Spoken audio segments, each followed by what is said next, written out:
This is Michele Knight and welcome to your April astrology. For all signs, it's going to be a pretty intense month.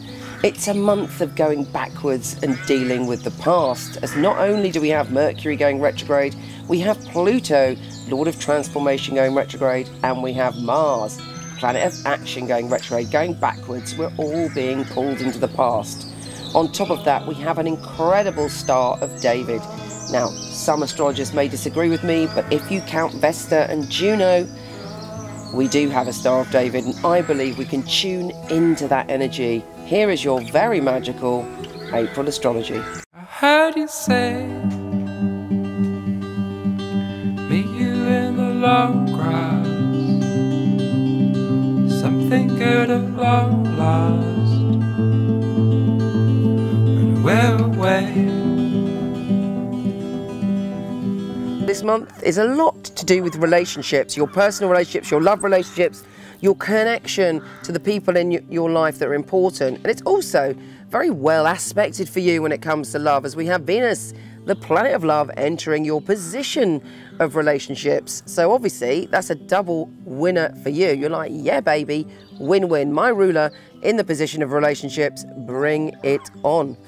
Now, because Mercury's in your position of intense primal emotions, it may be that you are starting on the 5th, from the 5th, talking about things that you wouldn't normally talk about on a day-to-day basis.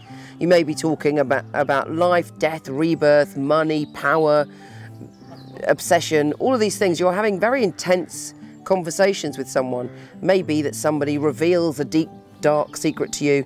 It may be that you're talking to someone about some grief or some pain that they're going through. But all of your conversations this month are full on until Mercury goes retrograde on the 28th, in which case then you may be discussing more of your personal stuff to do with the past. But you're very much a healer and a connector of other people this month. Now, we have a super new moon on the 7th in your position of relationships, and there's a shift in energy. New moons are about releasing the past, letting go of baggage, and it's a very symbolically and spiritually powerful time to move forward and to move on. And for you, it's in your position of relationships.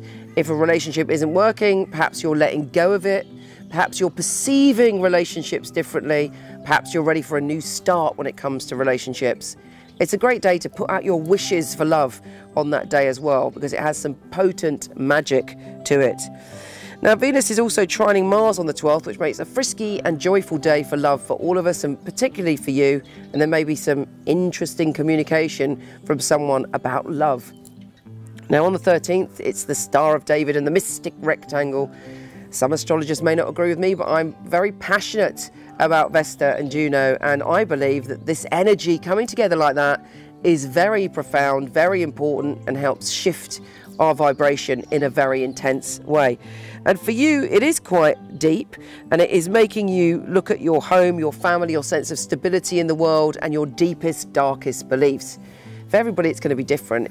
It's such a soul shaker, but it's also a portal to really letting go and to coming into our power and understanding the world and our existence in a new way. But family may be involved in that for you, and you may be thinking about who you are in the world, but there's an answer there, there's a revelation. Now, Venus, your ruler, is trining Saturn on the 18th, so there should be some conversation, some experience connected to your security in relationships. And, you know, that's definitely a day to look out for. Sorry, the 18th, that is.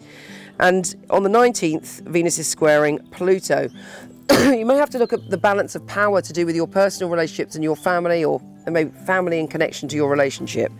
But again, it's all good learning stuff. And on the 22nd, we have a full moon. And this is giving you a revelation or a sense of feeling about your finances and your sense of security in the world. So tune into your wisdom, because there may be some kind of brilliant intuitive thought that comes to you on that day. Finally, on the 29th, excuse me, Venus is entering that position of primal emotions. You're feeling stoked, you're feeling intense. All of your unconscious feelings are coming to the surface. Take care, and I'll speak to you soon.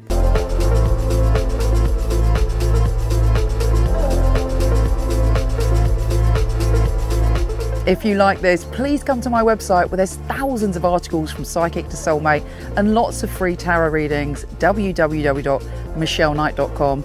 And for all the written astrology of this month, week, or even day, go to horoscope.co.uk. Take care.